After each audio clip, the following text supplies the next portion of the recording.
Iron boxes is ready too. Yay, we're almost here. There's a lot of go boys.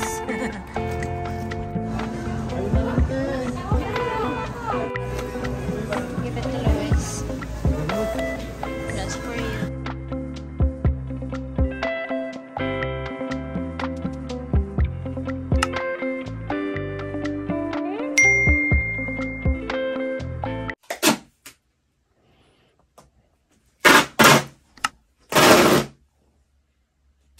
Help mommy. How come you don't want to help mom, Molly? I said, no, thank you. My job.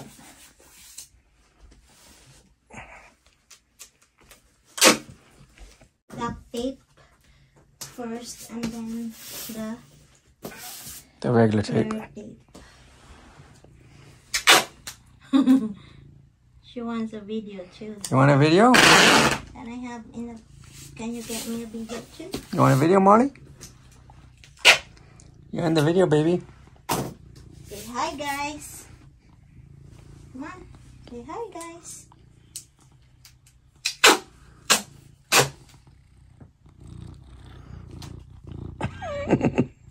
What the heck you doing, Molly?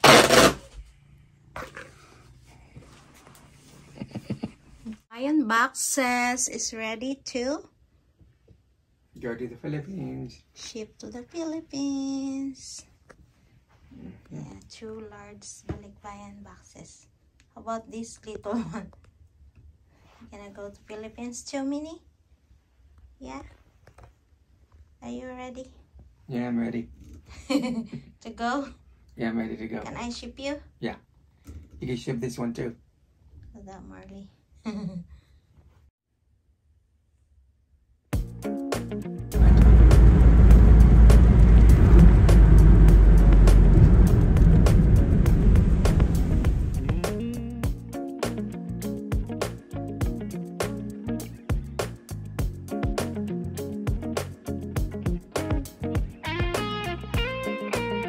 Yay, we're almost here. Yay. 1 minute. You wanna park over there? How many AD do you think in your? There's a lot of boxes over there.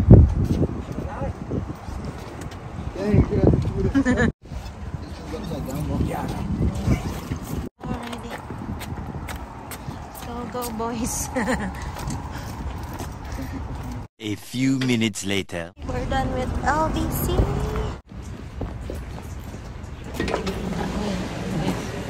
Yan na yung dalawang taga-buhat ng box ko.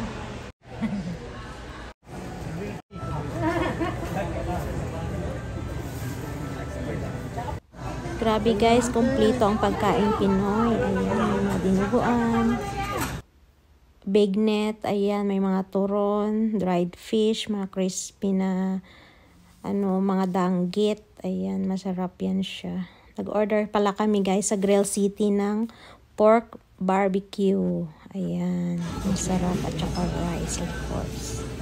At meron ding lechong kawali, pork adobo. Ayan, nag-grocery na rin kami guys ng mga veggies. Dito sa Seafood City.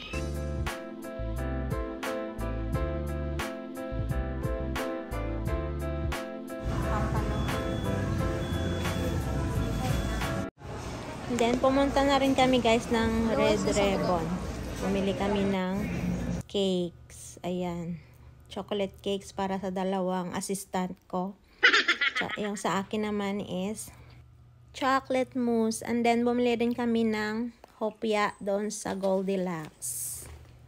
Ayan. Pauwi na rin kami guys kasi nga hapon na rin. At the light, turn left onto Silver Creek Valley Road.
home from Seafood City.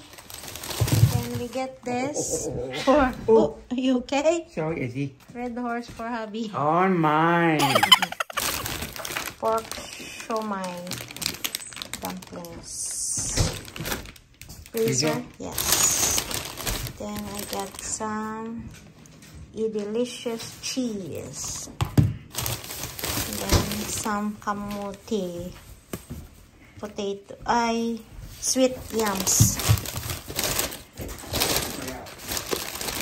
And calamansi for $5.37.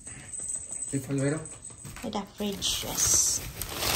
And then this one, bok choy for $3.17. Then next is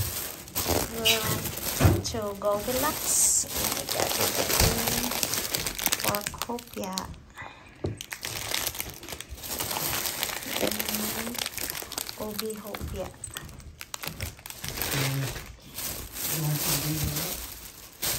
Then last one, we went to Red Ribbon. Hindi kami ng cake. Apat na slice ng cake. Pero nasa tummy na namin. And ito, Obi Spanish bread. First time ko makatry nito. So, we'll see if masarap. And yan lang. Aligo ko lang pala guys. Ayan si Marley. Oh. Kami lang dito sa bahay. So, ipapakita ko pala sa inyo yung din-wrap off ng friend ko na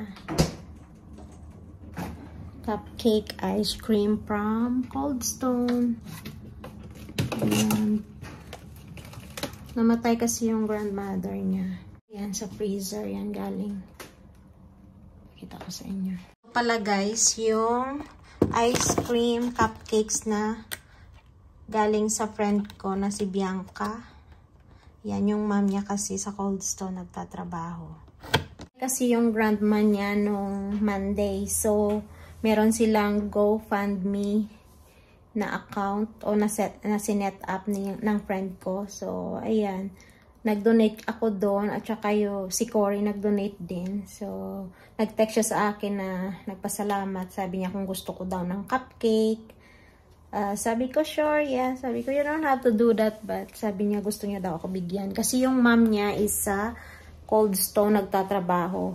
So, ayan. May ano siya, cupcake na ice cream. So, itry natin yan. First time ko makatikim ng ice cream cupcakes. Saturday pala ngayon dito, guys. So, naglo-laundry ako dito.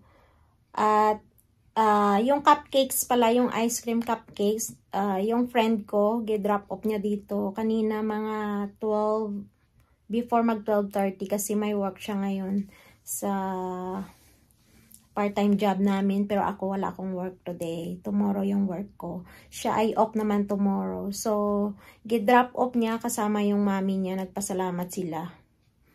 So, ngayon, dito, naglo-laundry, naglilinis. Kasi, last week talaga, wala akong day off. From Monday to Friday, nasa school ako. Tapos, Saturday and Sunday, doon nasa MK ako. So, today, day off ko. Ayan, nakapaglinis ako ng bahay. Pinalitan ko yung mga beddings namin. Tapos, ngayon, naglo-laundry ako. At nakapag-vacuum ako upstairs and downstairs, which is very productive. Tapos later on, habang naglo-laundry ako, ay magluluto ako ng adobo kasi si Mr. nasa trabaho pa. Mamaya pa yung off niya mga 5 or 5:30 I think. So, see you guys later. I-try natin yung cupcake mamaya. Yung ice cream cupcake na binigay ng friend ko kasi first time ko din matry yan. At saka si Cory din. Excited din ako. Masarap kasi yung Cold Stone. Yun yung paborito naming ice cream. Guys, luto na yung ating chicken adobo. Nilagyan ko rin pala ng hard-boiled eggs. 3 lang kasi si Mr. hindi naman kumakain yan. At saka Adidas yung ginawa kong adobo. At saka yung iba pala, dalhin ko sa work kasi yung co-teacher ko lagi niya akong pinibigyan o nilulutuan ng pagkain. Last week binigyan niya ako ng beef broccoli, and then like the other day, nilutuan niya ako ng Mexican food na pozole. Ipakita ko sa inyo, meron pa dito. Chicken pozole. At meron niyang hominy, yung parang mais guys, na puti. Mexican soup. Ayan. Binigay niya yan sa akin nakaraang araw. Nag-steam na rin ako ng bok choy para may vegetable kami ni Mister. Nakapagsaing na rin pala ako. At saka chicken adobo.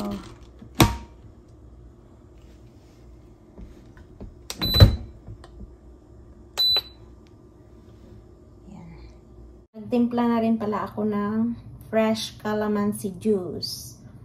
Tawag namon sini sa Ilonggo, sa mga Ilonggo, tawag namon suha. Yan, fresh yan guys. May ice.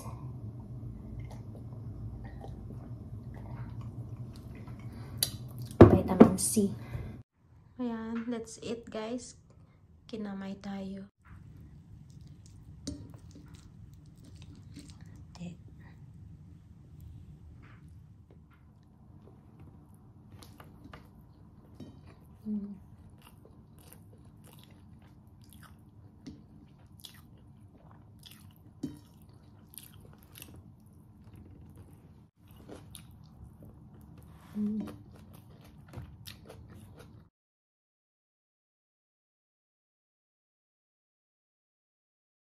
So, ito na pala guys, yung adobo na bibigay ko sa aking co-teacher.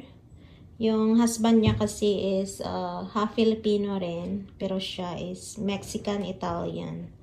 So, sabi niya, gusto niya rin daw yung chicken adobo kasi syempre, yung mother-in-law niya is Pinay. So, yan, nagluluto rin sila ng adobo. But, I will let her try my own version of adobo. Nilagyan ko ng hard-boiled eggs.